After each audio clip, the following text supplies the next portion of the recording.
Hello बच्चों, कैसे हो आप सब। उम्मीद करता हूँ आप सभी बहुत अच्छे होंगे और अपनी पढ़ाई भी अच्छे से कर रहे होंगे। आज के इस क्लास में हम लोग इक्विलिब्रियम में आयनिक इक्विलिब्रियम पढ़ेंगे। लास्ट क्लास में हम लोग केमिकल इक्विलिब्रियम पढ़े थे, ठीक है। इस क्लास में हम लोग आयनिक इक्विलिब्रियम की बात करेंगे, ठीक। तो स्टार्ट करते हैं। तो आयनिक इक्विलिब्रियम में various concept of acid and base के बारे में पढ़ेंगे कि एसिड क्या होते हैं, बेस क्या होते हैं, डिफरेंट डिफरेंट क्या उसके डिफिनेशन हैं, उसको देखेंगे।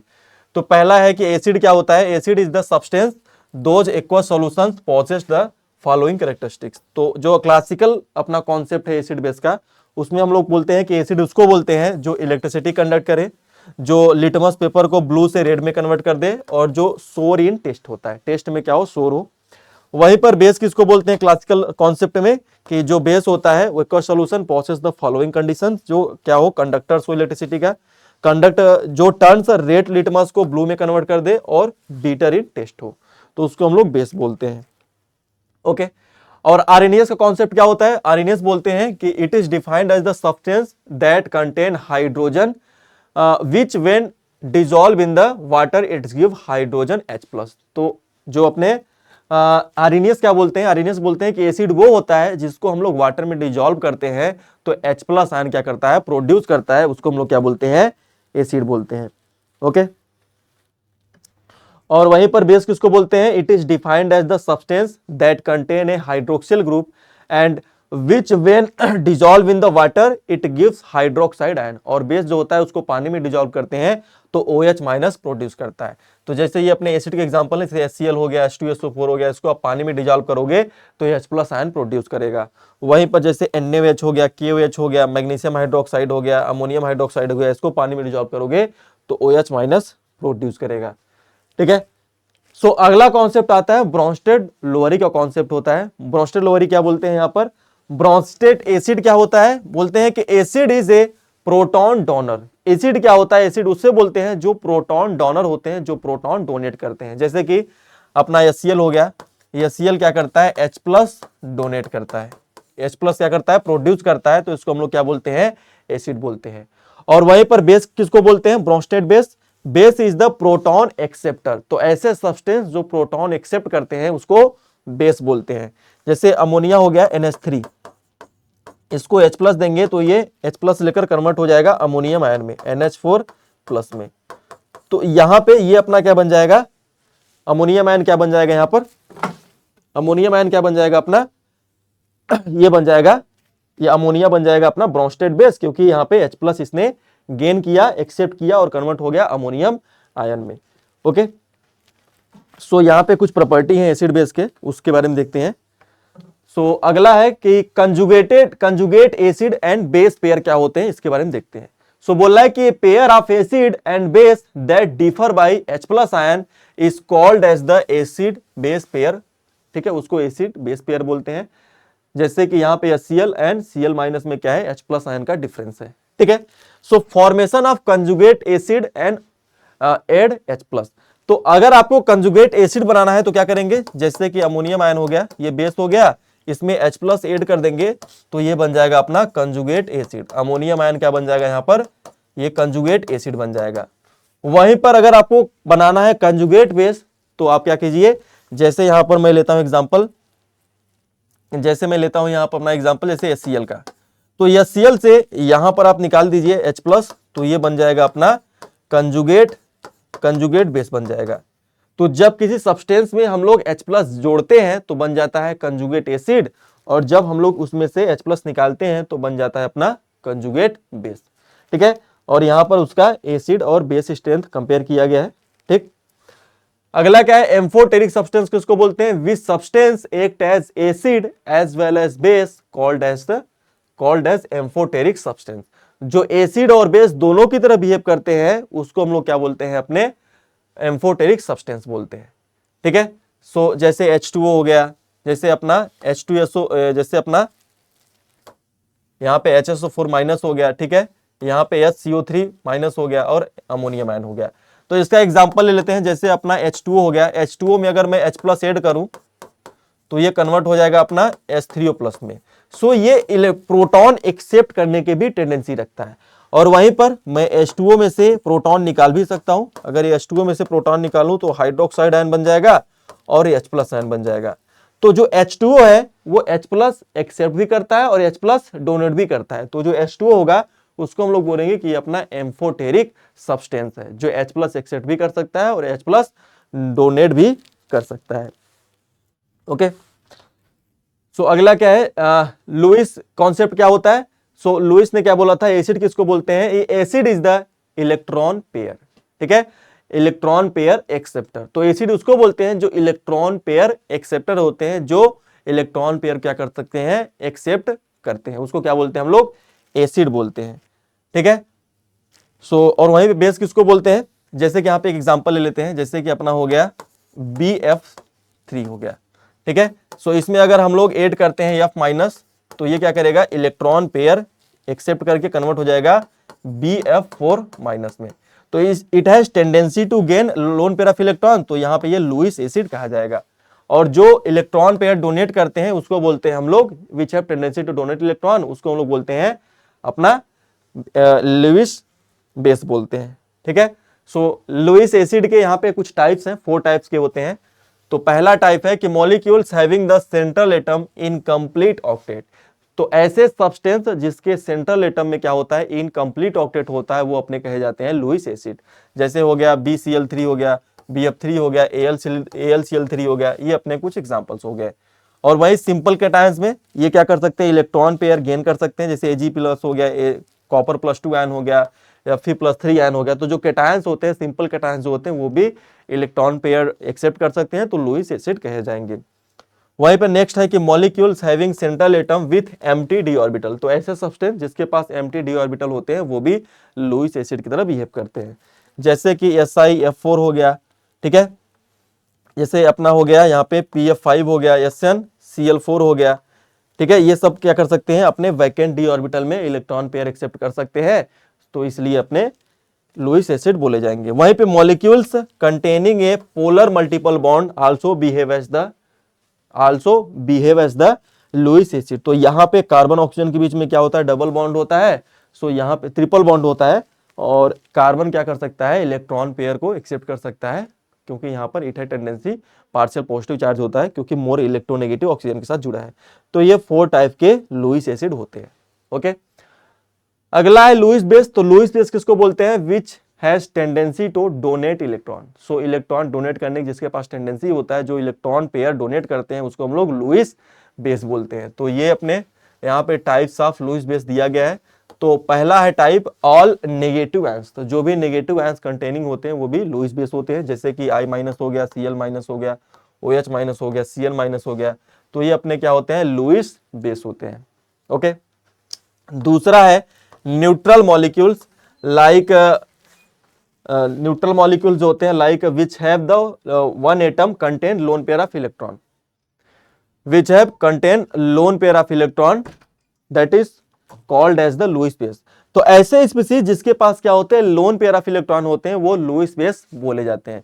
जैसे यहाँ पे देखिए, नाइट्रोजन के पास क्या है? एक लोन पेयर है। यहाँ पे भी नाइट्रोजन के पास लोन पेयर है। यहाँ पे ऑक्सीजन के पास 2 लोन पेयर है, ठीक है। वहीं पे यहाँ पे ऑक्सीजन के पास क्या है? लोन पेयर्स हैं। तो ऐसे स्पीसीज जिसके एटम के पास लोन पेयर ऑफ इलेक्ट्रॉन होते हैं, and they can donate their lone pair of electron to other substance, these are called as the Lewis base। Okay, so अगला है अपना इलेक्ट्रोलाइट्स किसको बोलते हैं, ठीक है। तो एसिड बेस समझ गए, तो इलेक्ट्रोलाइट्स किसको बोलते हैं? जनरली अच्छा ध्यान रखिएगा एसिड बेस में कि जो अपने एसिड, ऐसे एसिड जो ऑर्गेनिक एसिड्स होते हैं वो वीक एसिड होते हैं, स्ट्रॉन्ग एसिड्स होते हैं, और जो ऑर्गेनिक एसिड होते हैं इन जनरल वो वीक एसिड होते हैं, ठीक। और वहीं पे ऑर्गेनिक के जो बेस होते हैं, ऑर्गेनिक कंपाउंड के, वो जनरली वीक होते हैं, और जो अपने इनऑर्गेनिक के बेसेस होते हैं जनरली वो स्ट्रॉन्ग बेस होते हैं, ठीक है। कुछ ये बेसिक कॉन्सेप्ट ध्यान रखना है। इलेक्ट्रोलाइट की बात करें, इलेक्ट्रोलाइट क्या होते हैं? It is defined as the compound those aqueous solution और मेल्ट कंडक्ट इलेक्ट्रिसिटी। तो दोज एक्वस सॉल्यूशंस और melt conduct electricity, and these are 2 types. तो जो इलेक्ट्रोलाइट्स होते हैं 2 टाइप के होते हैं, एक होता है अपना स्ट्रॉन्ग इलेक्ट्रोलाइट, और दूसरा अपना होता है weak electrolyte. Okay, so strong electrolyte कौन से होते हैं? सो यहां पे एग्जांपल लिखा हुआ है कि it is defined as the substance which dissociate almost completely. So ऐसे substance which dissociate completely into their ions in aqueous solution and conduct electricity to large extent are called as the strong electrolyte। तो जो strong electrolyte होते हैं उनका 100% dissociation होता है। अगर आप पानी में डिजोल्व करोगे तो जैसे 100 मॉलिक्यूल्स डालोगे पानी में तो 100 के 100 मॉलिक्यूल्स डिसोसिएट हो जाएंगे, H+ आयन प्रोड्यूस करेंगे। जैसे स्ट्रॉन्ग एसिड जैसे कि HClO4 हो गया, H2SO4 हो गया, ठीक है, HNO3 हो गया, ठीक है, और HCl हो गया, तो ये अपने स्ट्रॉन्ग एसिड होते हैं, स्ट्रॉन्ग इलेक्ट्रोलाइट होते हैं।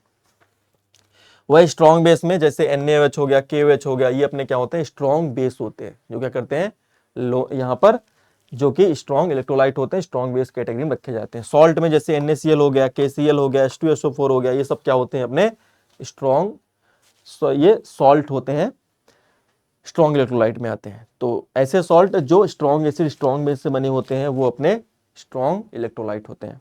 ओके, फॉर स्ट्रॉन्ग इलेक्ट्रोलाइट के लिए ध्यान रखना है कि डिग्री ऑफ डिसोसिएशन जो होता है अल्फा का वैल्यू हमेशा 1 होता है। वहीं पर डिग्री ऑफ डिसोसिएशन अल्फा जो होता है वो उसका फॉर्मूला क्या होता है, moles dissociated divide by number of moles taken. ठीक है, moles dissociated divide by number of moles taken, ये फार्मूला होता है अपना अल्फा का।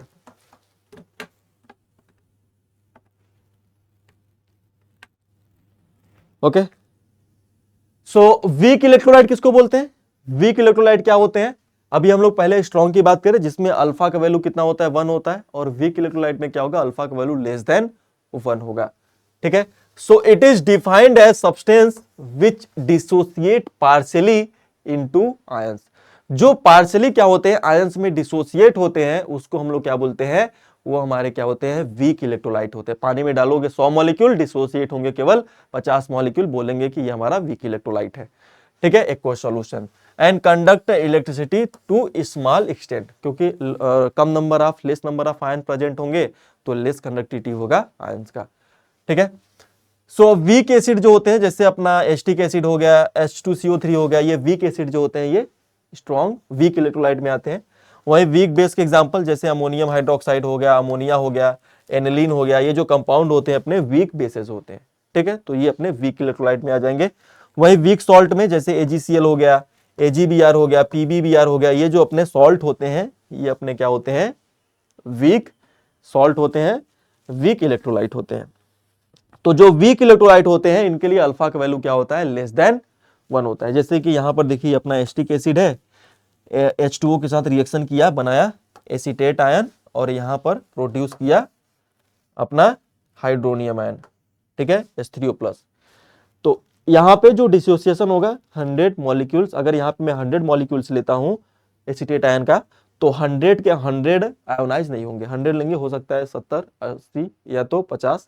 ठीक है, 100 के 100 डिसोसिएट नहीं होंगे, इसलिए वीक इलेक्ट्रोलाइट के लिए अल्फा का वैल्यू जो होगा वो लेस देन 1 होगा।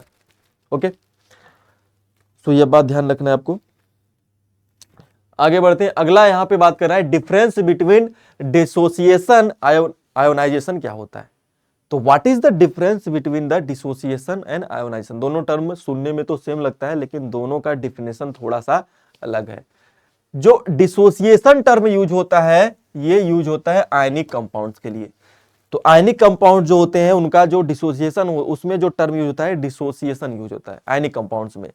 ठीक है, जहां पे 100% क्या हो जाते हैं, डिसोसिएट हो जाए वो। ठीक, सो डिसोसिएशन ये तो अपना स्ट्रॉन्ग सॉल्ट है, 100% डिसोसिएट हो जाएगा।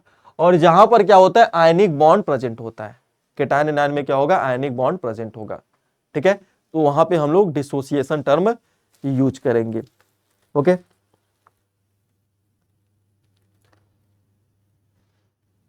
ठीक, सो और वहीं पर जो अपना HCl होता है वो कोवेलेंट कंपाउंड होता है, कोर कंपाउंड है। तो यहां पे ध्यान रखना है कि आयोनाइजेशन वाला जो टर्म है ये यूज होता है कोवेलेंट कंपाउंड के लिए।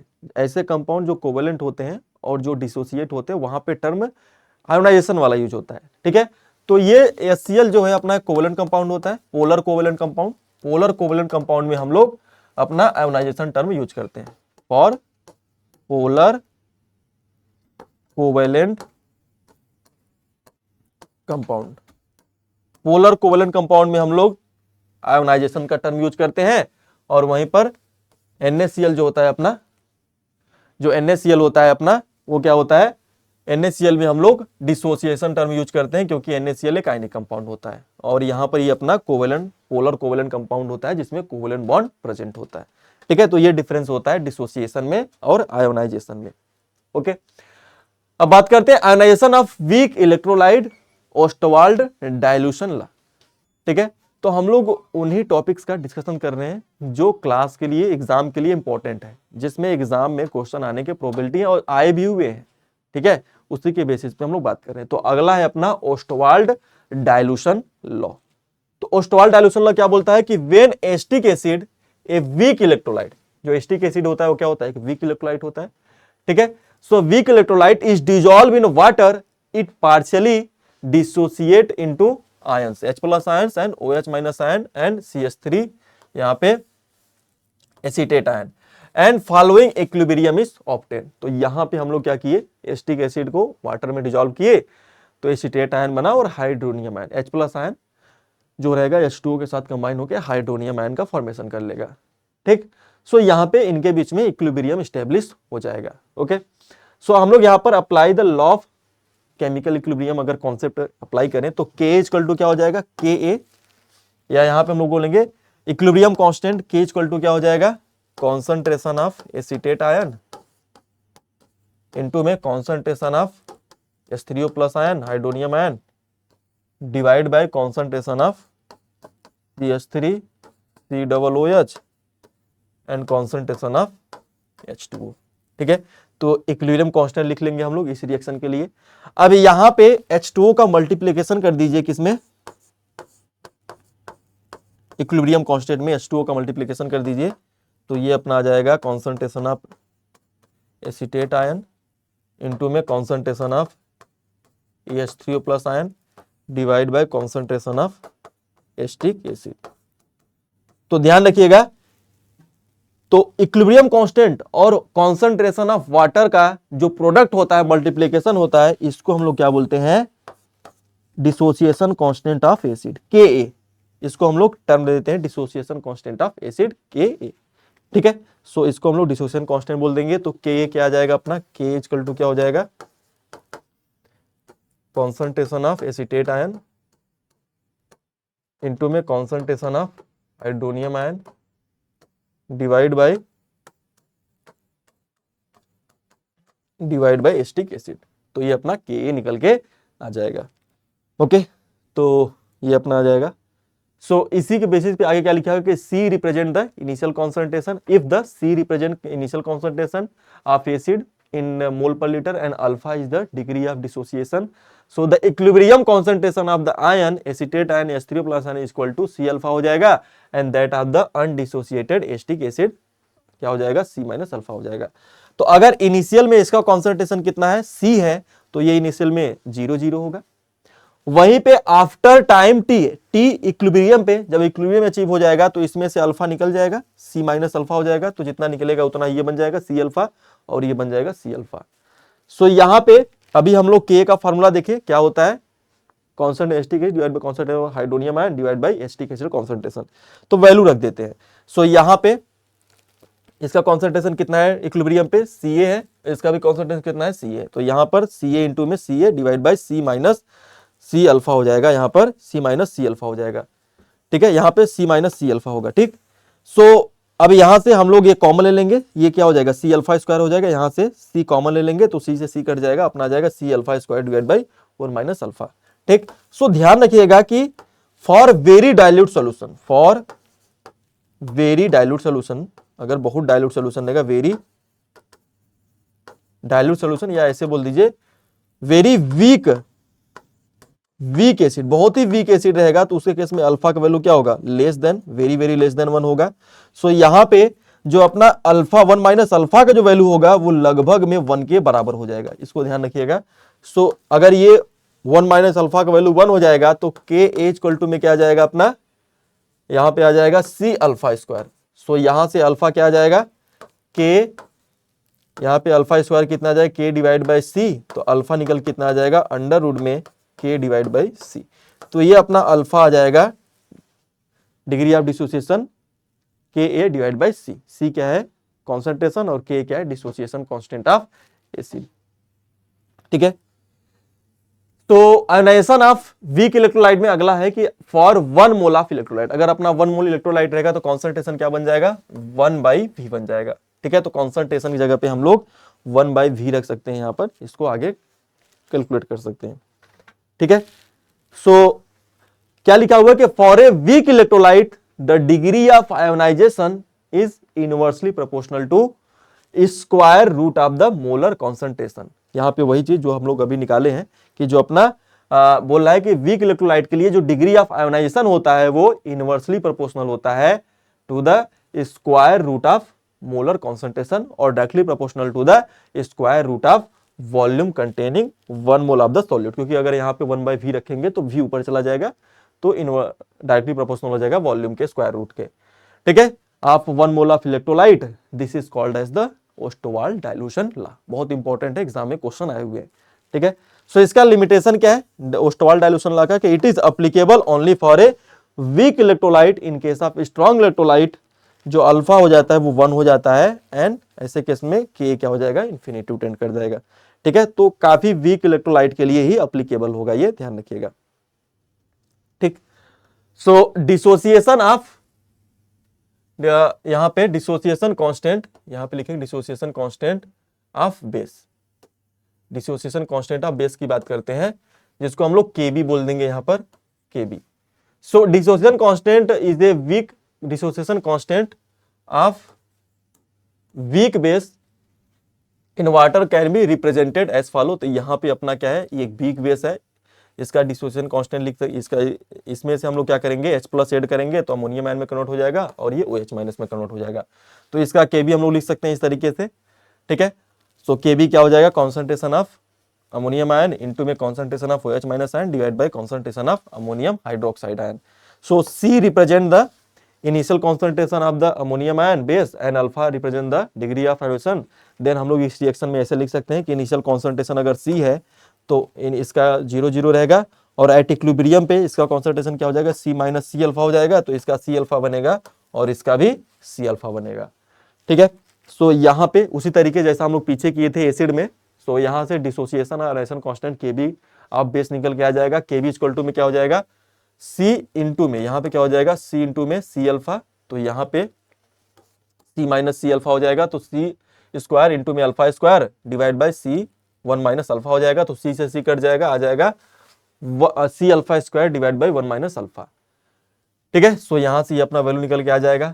सो अगर काफी वीक बेस है, फॉर वीक इलेक्ट्रोलाइट है, सो ऐसे केस में alpha less than very less than 1 हो जाएगा। सो यहां पे C1 - अल्फा इक्वल टू 1 हो जाएगा। तो यहां से हम लोग लिख सकते हैं अपना कि जो Kb हो जाएगा वो क्या हो जाएगा अपना C अल्फा स्क्वायर हो जाएगा। सो यहां से अल्फा निकल के आ जाएगा Kb डिवाइड बाई C। तो ये फॉर वीक बेसिस के लिए अल्फा निकल के आ जाएगा।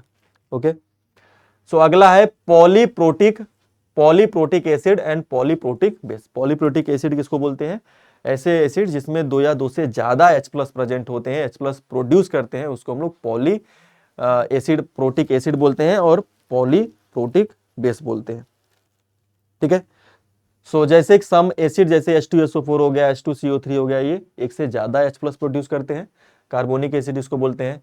और वहीं पे ऑक्जेलिक एसिड हो गया, ठीक है, इससे ऑक्जेलिक एसिड हो गया, ठीक, H3PO4 हो गया, फास्फोरिक एसिड हो गया, contain more than 1 ionizable proton, such are called polybasic polyprotic acid. They ionize in steps, एक कई स्टेप में, एक नहीं सिंगल स्टेप में नहीं, कई सारे स्टेप में आयोनाइज होते हैं। जैसे कि H2SO4 होता है, ये सबसे पहले आयोनाइज होगा HSO4- में और HCO+ में।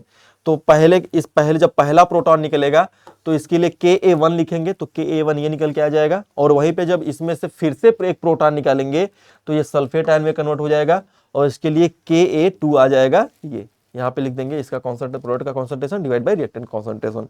ठीक, सो यहां से Ka1 क्या है first ionization constant of acid और Ka2 क्या है second ionization constant of acid.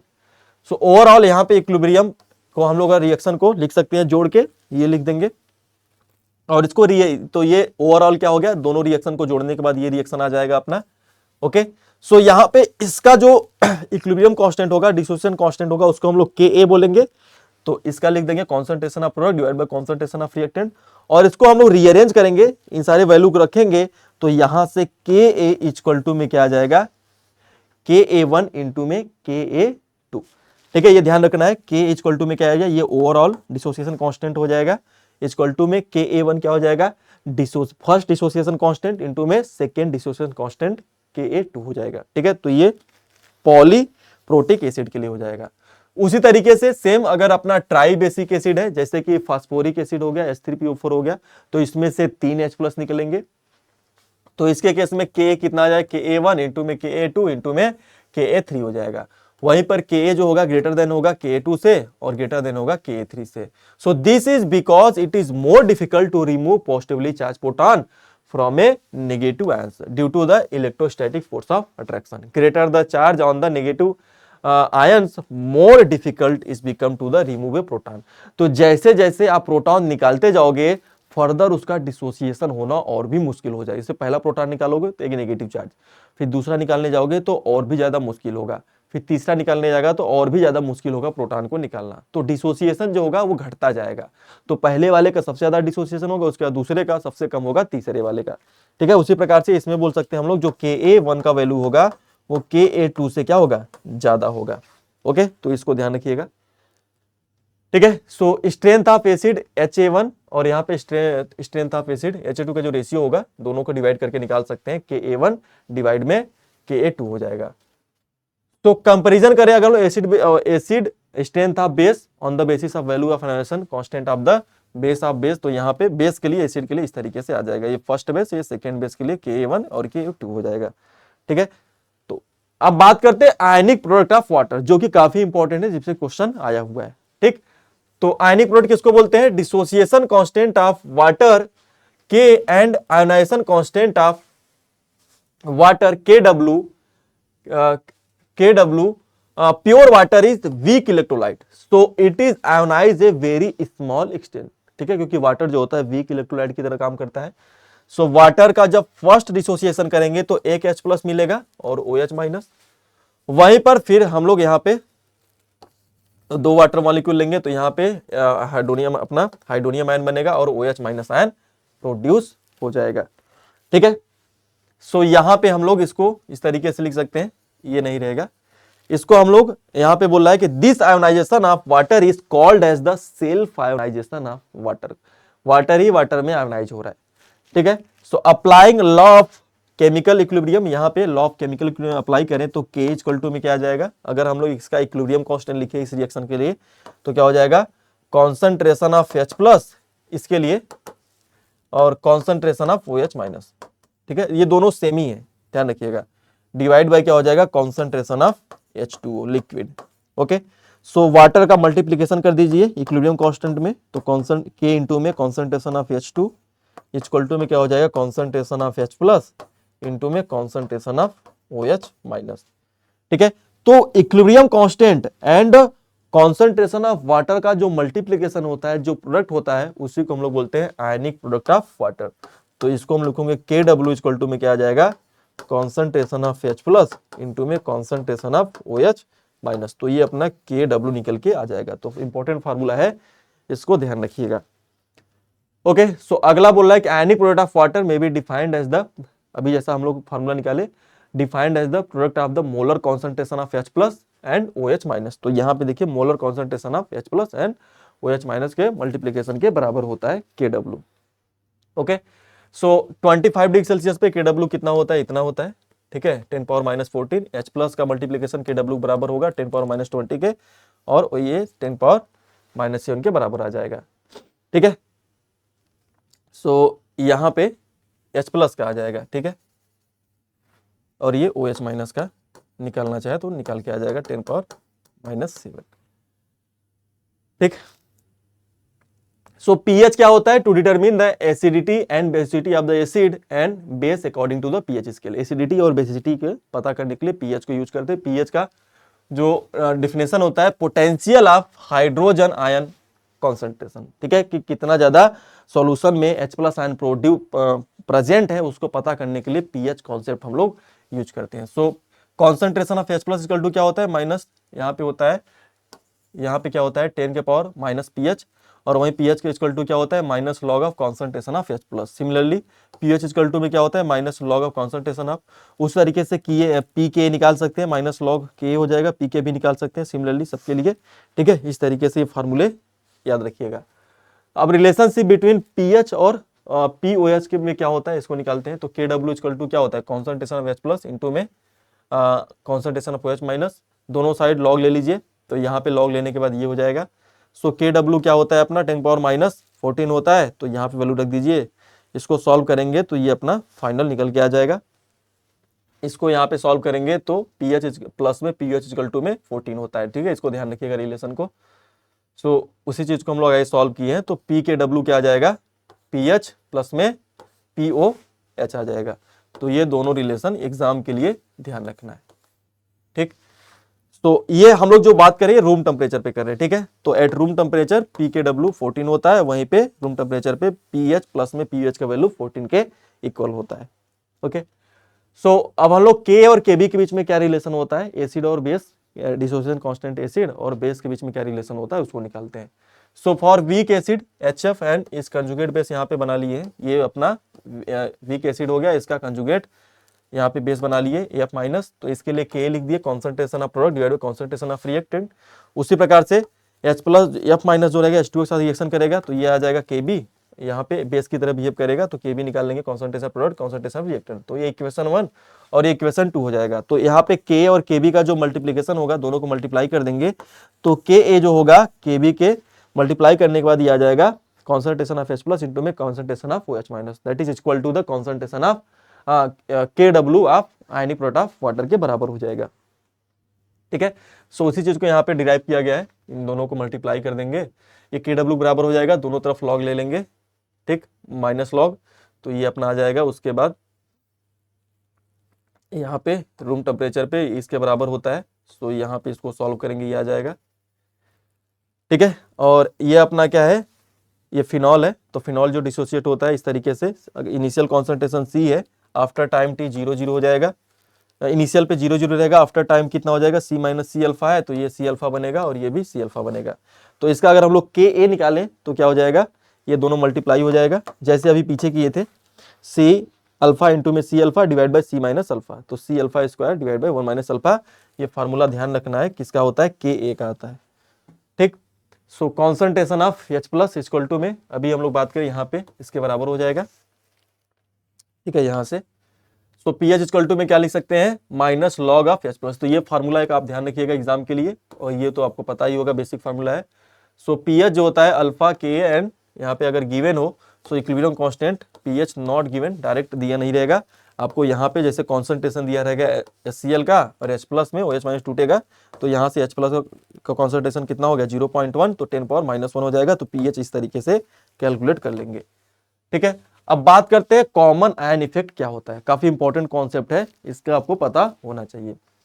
So it is the ionic equilibrium KB, ठीक है, जैसे कोई आयनिक इक्विलिब्रियम AB जो है डिसोसिएट हो रहा है A प्लस में और B माइनस में, एक सॉल्ट कंटेनिंग कॉमन आयन, जैसे कि यहाँ पर मैंने AB प्लस में एक कॉमन सॉल्ट ऐड कर दिया DB, तो यहाँ पर कॉमन क्या हो गया B माइनस, इसमें भी B माइनस क्या हो गया कॉमन हो गया। So this added the equilibrium shift in the backward direction, this is called the common ion effect। so यहाँ पे जो आप क्या करोगे, इसमें आप DB सॉल्ट ऐड करोगे, ठीक है। सो ऐसे केस में क्या होगा, B माइनस कॉमन हो जाएगा, तो कॉन्सेंट्रेशन जो होगा किसका प्रोडक्ट का वो बढ़ने लगेगा, तो रिएक्शन क्या होगा बैकवर्ड में जाने लगे, क्योंकि हमको लीजिए प्रिंसिपल पढ़े थे कि जिस तरह कॉन्सेंट्रेशन बढ़ेगा रिएक्टेंट की तरफ, प्रोडक्ट की तरफ जाएगा, और प्रोडक्ट का कॉन्सेंट्रेशन बढ़ेगा तो रिएक्टेंट की तरफ जाएगा। तो यहां पर इसको ऐड करोगे तो B माइनस कॉमन हो जाएगा, तो कॉन्सेंट्रेशन बढ़ जाएगा, तो रिएक्शन बैकवर्ड चला जाएगा, ठीक है। तो इसका एग्जांपल, जैसे दूसरा एग्जांपल है कि अपना एसिटिक एसिड हो गया और ये एसिटेट आयन में कन्वर्ट हो गया, H प्लस आयन में कन्वर्ट हो गया। So this solution suppose to acid sodium acetate is added, इसमें सोडियम एसिटेट ऐड कर दें, so equilibrium shift in the backward direction and hence the dissociation of acetic acid decrease कर जाएगा। अगर बाहर से इसमें हम लोग सोडियम एसिटेट ऐड कर दें तो due to the common ion effect यहाँ पे कॉमन आयन इफेक्ट की वजह से क्या होगा, रिएक्शन बैकवर्ड हो जाएगा, क्योंकि रिएक्टेंट प्रोडक्ट कॉन्सेंट्रेशन बढ़ेगा तो रिएक्शन बैकवर्ड में जाने लगेगा, अकॉर्डिंग टू ले चेटलियर प्रिंसिपल। ठीक, सो अब नेक्स्ट बात करते हैं अपना बफर सॉल्यूशन क्या होता है। बफर सॉल्यूशन काफी इंपॉर्टेंट है, एग्जाम में इस पे क्वेश्चन काफी आते हैं। तो बोल रहा है कि it is defined as the solution which resist the change in pH. तो जो बफर सॉल्यूशन होता है वो सॉल्यूशन का पीएच चेंज होने से रजिस्ट करने का काम करता है। PH value even the small amount of acid base, उसमें क्या किया है, ऐड किया जाए। एक सॉल्यूशन है, उस बफर सॉल्यूशन है, तो उसमें अगर स्मॉल अमाउंट में एसिड और बेस को मिक्स करेंगे तो वो सॉल्यूशन के पीएच में चेंज होने से रोकता है। सो बफर एक्शन किसको बोलते हैं, the property of buffer solution to resist any change in the pH value even when small amount of acid or small amount of base are added, so called as the buffer action। तो जो buffer का जो work होता है उसी को buffer action बोलते हैं। ओके, तो बफर सॉल्यूशन जो होते हैं वो दो टाइप के होते हैं, एक होता है एसिडिक बफर और दूसरा होता है बेसिक बफर। तो solution of single substance, solution of small salt of week acid and a weak base पे, जैसे कि वो अपना क्या बनाता है सिंगल सब्सटेंस को लेकर, तो सॉल्यूशन ऑफ ए मिक्सर जैसे टू टाइप के होते हैं। पहला है एसिडिक बफर। एसिडिक बफर क्या होता है, it is the solution of week acid and its salt. तो जो अपना बफर जो एसिडिक बफर होता है वो क्या होता है, वीक एसिड का सॉल्यूशन होता है और उसी वीक एसिड का सॉल्ट भी प्रेजेंट होना चाहिए विथ ए स्ट्रॉन्ग बेस के साथ। तो अपना वो क्या बनाता है, अपना क्या बनाएगा, वो एसिडिक बफर बनाएगा। ठीक है, तो जैसे ये वीक एसिड हो गया अपना एसिटिक एसिड, और यहां पर उसी का सॉल्ट बना दिए विथ स्ट्रॉन्ग बेस। तो स्ट्रॉन्ग बेस तो कैसे ये होगा, और ये अपना क्या हो जाएगा, वीक एसिड का सॉल्ट हो जाएगा। सो ये अपना एक एसिडिक बफर का एग्जांपल हो जाएगा। सो एसिडिक बफर का पीएच निकालने के लिए फॉर्मूला होता है पीएच इक्वल टू में पीके प्लस में log salt concentration of salt and divide by concentration of acid. So ये फार्मूला इंपॉर्टेंट है, इसको ध्यान रखना है। ठीक है, और वहीं पे बेसिक बफर क्या होता है, वीक बेस होगा, weak base and its salt of strong acid.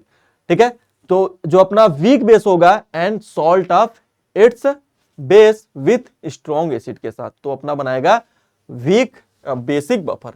तो बेसिक बफर में पीओएच निकालने का फॉर्मूला क्या हो जाएगा, पीकेबी इक्वल टू में क्या हो जाएगा, pKb minus log concentration of salt divide by concentration of base. ठीक है, अब बात करते हैं अपना सॉल्युबिलिटी का। सॉल्युबिलिटी क्या होता है, solubility of Sprüngli soluble salt, और इसी को हम लोग सॉल्युबिलिटी प्रोडक्ट क्या होता है इसको निकालते हैं। तो होता क्या है कि सपोज आपके पास AgCl है जो कि एक स्प्रिंगली सॉल्युबल सॉल्ट होता है, 100% डिसोसिएशन होता नहीं, वीक होता है सॉल्ट। ठीक है, कंप्लीट इसका डिसोसिएशन होता नहीं है। So dissolve in water, so following equilibrium exist. तो हम लोग अगर AgCl को क्या करते हैं, पानी में डिजॉल्व करते हैं तो ये अपना डिसोसिएट होगा। सबसे पहले सॉलिड में है तो एक्वस में कन्वर्ट होगा, और एक्वस से फिर एक्वस में Ag प्लस में और Cl माइनस एक्वस में कन्वर्ट हो जाएगा। तो डायरेक्ट इसको हम लोग ऐसे भी दिखा सकते हैं कि AgCl solid dissolve in water, it convert Ag plus aqueous and Cl minus aqueous. ठीक है, सो अगर इस पे हम लोग law of chemical equilibrium apply करें तो जैसे अभी हम लोग पीछे किए थे, क्या करेंगे, यहाँ पे K इक्वल टू में क्या हो जाएगा, concentration of product divide by concentration of reactant Cl minus, divide by क्या हो जाएगा, concentration of AgCl solid. Okay, so यहां पे अब क्या करेंगे, हम लोग इसका मल्टीप्लाई कर देंगे। यहां पर जो बेस में अपना कॉन्सेंट्रेशन ऑफ सॉलिड होगा AgCl, इसको हम लोग क्या करेंगे, इक्विलिब्रियम कांस्टेंट K में मल्टीप्लाई कर देंगे। तो ये हो जाएगा K इंटू में कॉन्सेंट्रेशन ऑफ AgCl, तो अपना क्या बन के आ जाएगा, ये concentration of Ag plus and concentration of Cl minus. So ये जो प्रोडक्ट होता है इक्विलिब्रियम कांस्टेंट का एंड कॉन्सेंट्रेशन ऑफ AgCl का सॉलिड का, इसी को हम लोग बोलते हैं KSP। इसको बोलते हैं KSP सॉल्युबिलिटी प्रोडक्ट। ठीक है, और ये अपना आ जाएगा Ag plus concentration of Ag plus into में कॉन्सेंट्रेशन ऑफ Cl माइनस। ठीक है, सो यहां से हम लोग वही चीज, और KSP को हम लोग क्या बोलते हैं, सॉल्युबिलिटी प्रोडक्ट बोलते हैं। ठीक है, सो KSP इक्वल टू क्या हो जाएगा, concentration of Ag plus into में concentration of Cl minus. Okay, so solubility हम लोग सेम इसी तरीके से और भी जो सॉल्ट होते हैं उसके लिए भी निकाल सकते हैं। ठीक, अच्छा यहां पे ध्यान रखना है, जो सॉल्ट होने चाहिए वो वीक सॉल्ट होने चाहिए, स्ट्रॉन्ग सॉल्ट नहीं। वीक सॉल्ट के लिए हम लोग डिफाइन करते हैं सॉल्युबिलिटी प्रोडक्ट। ठीक है, सो यहां पे स्प्रिंगली जो सॉल्ट होते हैं, जो स्प्रिंगली होते हैं, कंप्लीटली नहीं, स्प्रिंगली सॉल्युबल सॉल्ट। ठीक, तो जैसे BaSO4 हो गया, सॉलिड को डिजोल्व करेंगे एक्वस में पानी में तो कन्वर्ट होगा Ba+ में और सल्फेट आयन में। तो इसका KSP लिखेंगे तो क्या हो जाएगा, सो यहाँ पे KSP हो जाएगा concentration of Ba+2 and concentration of sulphate ion. ठीक है, उसी प्रकार से अल्युमिनियम हाइड्रोक्साइड को और पानी में डिजोल्व करेंगे तो Ag+3 में कन्वर्ट हो जाएगा, Al+3 में और 3OH- में। तो इसका KSP लिखें तो क्या हो जाएगा, कॉन्सेंट्रेशन ऑफ अल्युमिनियम +3 इंटू में कॉन्सेंट्रेशन ऑफ OH- के पावर 3। यहाँ पे कोफिशिएंट में 3 है तो पावर में चला जाएगा। उसी प्रकार से कैल्शियम फॉस्फेट के लिए हम लोग निकाल सकते हैं KSP, ये डिसोसिएट होगा 3 कैल्शियम आयन देगा और यहाँ से 2 फॉस्फेट आयन देगा। सो इसका KSP कैसे निकालेंगे, कॉन्सेंट्रेशन ऑफ कैल्शियम +3 के पावर 3 क्योंकि कोफिशिएंट में 3 है और इंटू में क्या हो जाएगा कॉन्सेंट्रेशन ऑफ फॉस्फेट आयन के पावर 2 क्योंकि यहाँ पे कोफिशिएंट में 2 है। ठीक है, सो इनका जो मल्टीप्लीकेशन होता है वो KSP के बराबर आता है। तो यहाँ पे KSP कैसे डिफाइन होगा, डिफिनेशन क्या हो जाए KSP का, so it is defined as the product of the molar concentration of its ion in a saturated solution, each concentration raised to the power equal to the number of ions produced on the dissociation of the molecule on electrolyte। ठीक है, तो जो भी अपने product में जो ions होते हैं उसके जितने नंबर ऑफ आयंस होते हैं उसी को हम लोग पावर में और उसके मल्टीप्लिकेशन कर देते हैं तो KSP निकल के आ जाता है। ओके, सो यहाँ पे अपना रिलेशन बिटवीन KSP और सॉल्युबिलिटी प्रोडक्ट में निकालना है। इसके लिए तो सपोज यहाँ पर सॉल्यूशन दिया हुआ है, एक रिएक्शन दिया हुआ है GCl का, तो यहाँ पर अगर इसका सॉल्युबिलिटी यस है तो इसका कितना हो जाएगा, यस हो जाएगा। सो यहाँ पे अगर मैं इसका KSP निकालूं, इसका मैं KSP निकालूं तो क्या हो जाएगा, कॉन्सेंट्रेशन ऑफ Ag+ इंटू में कॉन्सेंट्रेशन ऑफ Cl-। तो यस इंटू में यस तो ये कितना हो जाएगा S²। तो KSP कितना आ जाएगा इसका, S² आ जाएगा।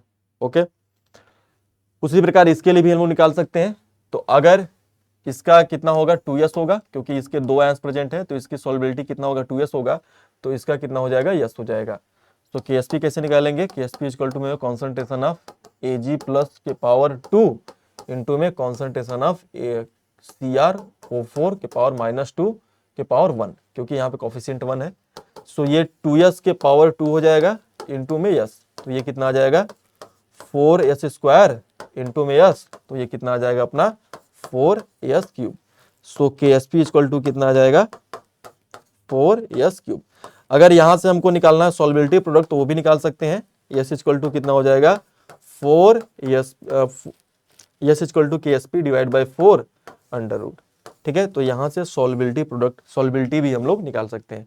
सॉल्युबिलिटी का जो यूनिट होता है जनरली कॉन्सेंट्रेशन में होता है, मोल पर लीटर मोलरिटी में डिफाइन करते हैं।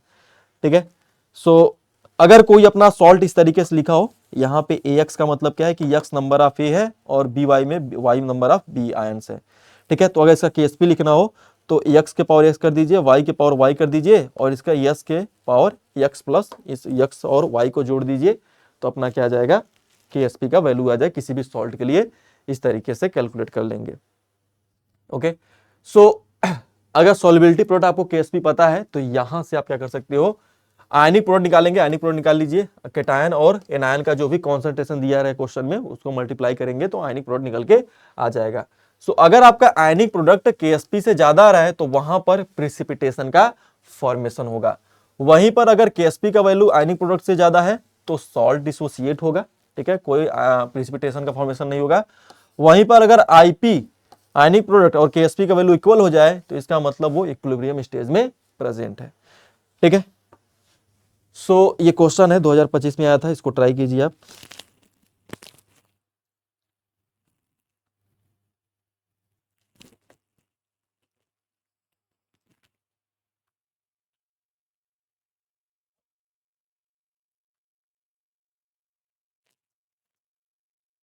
ठीक है, क्या बोल रहा है कि फास्फोरिक एसिड H3PO4, तो ये अपना पॉलीप्रोटिक एसिड है, 2 से ज्यादा है इसमें, 2 या 2 से ज्यादा क्या प्रेजेंट है H+। Phosphoric acid ionize into 3 step with their ionization, अभी हम लोग बात की थी इसके बारे में, Ka1 Ka2 एंड K3 होगा। So while K is the overall ionization constant हो जाएगा। So which of the following statement is true, तो इसमें से कौन सा स्टेटमेंट ट्रू होगा। तो अभी हम लोग देखे थे कि K जो होगा अपना Ka वो इक्वल टू होगा किसके, Ka1 के फर्स्ट डिसोसिएशन कांस्टेंट के इनटू में सेकेंड डिसोसिएशन कांस्टेंट Ka2 के इनटू में Ka3 के, ठीक है। और इन दोनों का अगर लॉग ले ले दोनों साइड में अगर लॉग ले लिया जाए तो लॉग Ka इक्वल टू में क्या हो जाएगा, Ka इक्वल टू में हो जाएगा लॉग Ka1 प्लस में लॉग Ka2 प्लस में लॉग Ka3 हो जाएगा, ठीक है। तो ये अपना निकल के आ जाएगा। और अभी हम लोग बात किए कि जैसे जैसे हम लोग H+ निकालते जाएंगे वैसे वैसे एसिडिटी उसका घटता जाएगा। तो जो H3PO4 होगा वो ज्यादा स्ट्रॉन्गर होगा H2PO4 माइनस से एंड SpPO4-2 से। तो पहला स्टेटमेंट, दूसरा स्टेटमेंट, तीसरा स्टेटमेंट तीनों करेक्ट है, डी वाला इनकरेक्ट होगा, ये हम लोग नहीं निकाल सकते relationship. So A, B and C will be correct. तो बी ऑप्शन क्या हो जाएगा, करेक्ट हो जाएगा। ओके, सो अगला क्वेश्चन ट्राई कीजिए।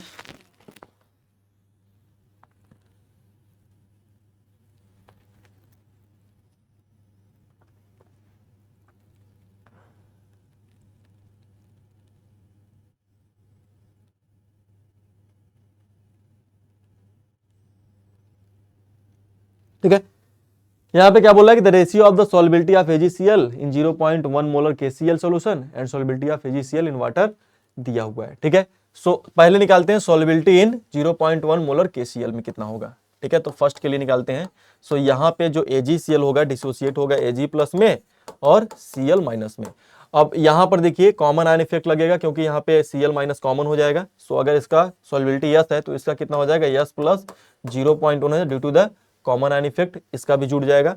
सो यहाँ पे इसका वैल्यू जो होगा सॉल्युबिलिटी का बहुत ही कम होगा 0.1 से, तो यहाँ पर अपना इसका वैल्यू लगभग में 1 के बराबर आएगा। सो इसके लिए अगर मैं KSP निकालूं तो क्या हो जाएगा, यस इंटू में 0.1। सो इसके लिए के यहाँ पे सॉल्युबिलिटी प्रोडक्ट KSP का वैल्यू दिया हुआ है 10⁻10 इक्वल टू में यस इंटू में 0.1।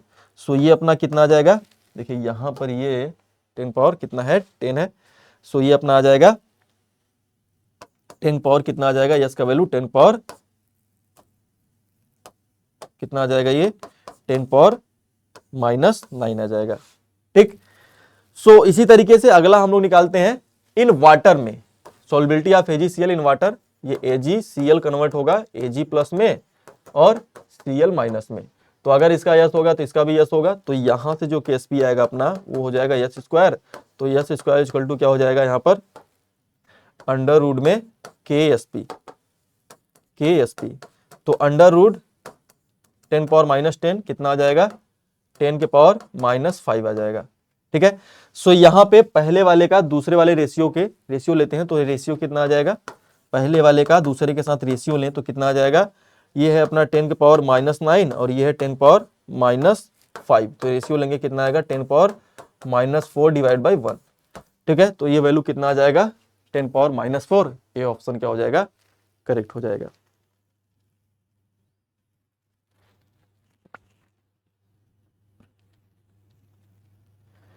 ठीक है, अगला देखते हैं क्या बोल रहा है। फॉर ए वीक एसिड दिया हुआ है यहाँ पे परसेंटेज ऑफ डिसोसिएशन अल्फा का वैल्यू 1% दिया हुआ है। तो फ्रैक्शन में कितना हो जाएगा, 0.01, ये अपना फ्रैक्शन में आ जाएगा, ठीक है। और कॉन्सेंट्रेशन भी दिया हुआ है C का value 0.1, then the correct option for K। तो यहां से Ka निकालना है। तो Ka इक्वल टू क्या होता है, C अल्फा स्क्वायर होता है, अभी देखे थे हम लोग। तो C का वैल्यू 0.1 है और यहाँ पर ये 0.01 के पावर 2, तो ये कितना आ जाएगा, 10 के पावर -5 आ जाएगा, ठीक है। सो इस तरीके से C वाला जो ऑप्शन है अपना करेक्ट हो जाएगा। ओके, अगला क्वेश्चन क्या है, बोल रहा है कि an acidic buffer is represented by, तो इसमें से कौन सा एसिडिक बफर होगा। तो weak acid and its salt with strong base is called as acidic buffer. तो ये बिल्कुल सही होगा, जो वीक एसिड का सॉल्ट होता है विथ स्ट्रॉन्ग बेस के साथ, उसी को तो हम लोग क्या बोलते हैं, एसिडिक बफर बोलते हैं। ओके, अगला क्वेश्चन क्या है कि pH of the solution containing 50 ml of 0.1 molar sodium acetate and 0.01 mole of acetic acid. तो पूछ रहा है कि pKa क्या हो जाएगा, यहाँ पर pH क्या हो जाएगा, ठीक है।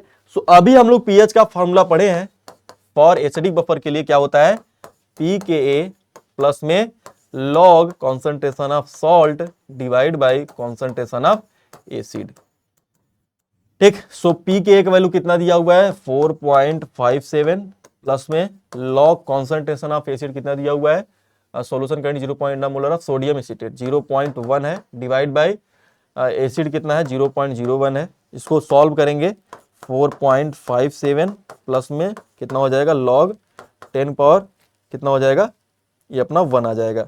इसको सॉल्व करेंगे 4.57 प्लस में 1 इक्वल टू 5.57 आ जाएगा इसका पीएच का वैल्यू। तो ए वाला ऑप्शन अपना क्या हो जाएगा, करेक्ट हो जाएगा। ठीक है, अगला क्वेश्चन देखते हैं क्या बोल रहा है कि 0.01 molar acetic acid solution is 1% ionized, तो pH of the acetic solution क्या हो जाएगा। ठीक है, तो अभी हम लोग यहाँ पे पढ़े हैं formula concentration of H plus equal to में क्या होता है C इंटू में अल्फा होता है। तो यहाँ पर कॉन्सेंट्रेशन दिया हुआ है 0.1 मोलर और 1% है, तो ये 0.01 हो जाएगा अल्फा का वैल्यू, तो कितना आ जाएगा 10 पावर -4 आ जाएगा। ठीक है, तो पीएच निकालना है, तो पीएच इक्वल टू क्या होता है minus log of concentration of H plus होता है, सो माइनस लॉग 10 के पावर -4। इसको सॉल्व करेंगे तो कितना आ जाएगा पीएच 4 आ जाएगा। सो डी ऑप्शन क्या हो जाएगा अपना करेक्ट हो जाएगा। ठीक है, सो बाकी यहाँ पे बहुत सारे क्वेश्चंस और भी हैं, तो इसको आप लोग घर पे होमवर्क में ट्राई कर लीजिएगा, प्रीवियस ईयर में आए हुए क्वेश्चंस हैं।